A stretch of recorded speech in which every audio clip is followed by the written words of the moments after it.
आणि आता महत्वाची बातमी मुंबईकरांसाठी आहे। मुंबईकरांना ट्रॅफिक पासनं मुक्तता मिळणार आहे। त्यासाठीच भुयारी मेट्रोचं काम पूर्ण झालंय।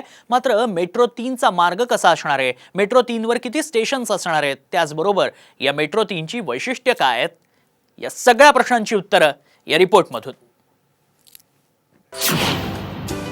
मुंबईत धावणार भुयारी मेट्रो।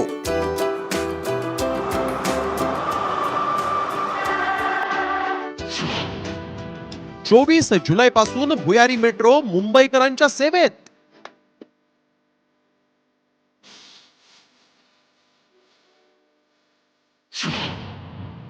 55 मिनिटात कुलाबा ते आरे डेपो।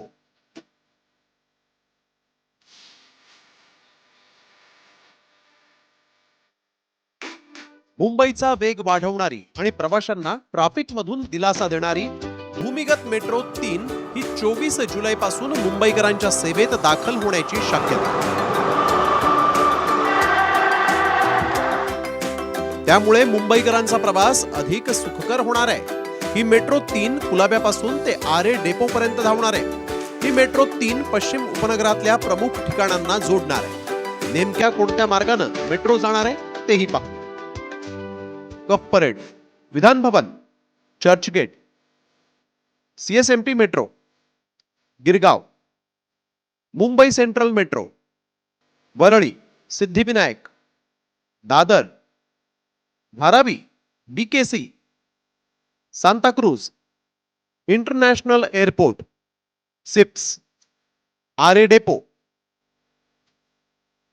या मेट्रोचा लाखो प्रवाशांना फायदा तर होणारच आहे, मात्र यामुळे रस्त्यावरील लाखो वाहनंही कमी होणार असल्याचा दावा करण्यात येतोय। नेमकी काय वैशिष्ट्ये आहेत या भुयारी मेट्रोची तीही पाहूया। 55 मिनिटात कुलाबा ते आरे डेपो प्रवास। एकूण 27 मेट्रो स्थानक,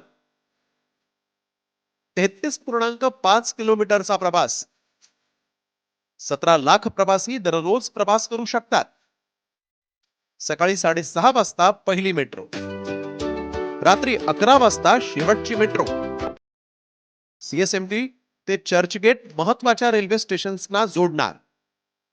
6 लाख वाहनं रस्त्यावरील कमी होण्याचा अंदाज।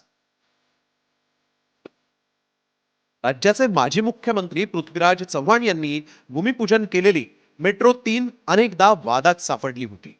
मात्र अनेक अडथळ्यांवर मात करत मेट्रो 1 आणि मेट्रो 2 नंतर मेट्रो 3 ही आपल्या वैशिष्ट्यांसह मुंबईकरांच्या सेवेत दाखल होणार आहे।